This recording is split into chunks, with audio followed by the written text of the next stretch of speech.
మంచిర్యాల జిల్లా post matric హాస్టళ్లలో పనిచేసే cook, assistant cook, day watchmen, night watchmen, sleeper and స్కావెంజర్స్కి ఈ రాష్ట్ర ప్రభుత్వం ప్రతి నెల వేతనాలు చెల్లించాలి.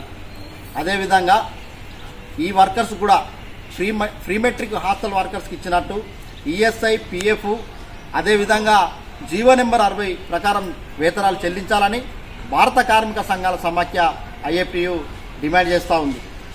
మొత్తమే ఇవాళ ఈ రాష్ట్రంలో పనిచేసేటటువంటి 1,23,000 వర్కర్లలో ఈ వర్కర్లని లెక్క పెట్టకుండా, ఈ వర్కర్లకు కనీస వేతనాలు చెల్లించకుండా, ఈ వర్కర్లకు నెల నెల వేతనాలు చెల్లించకుండా ఇలా రాష్ట్ర ప్రభుత్వము సంబంధిత అధికారులు ఈ వర్కర్స్ని పట్టించుకోనటువంటి పరిస్థితి ఉంది.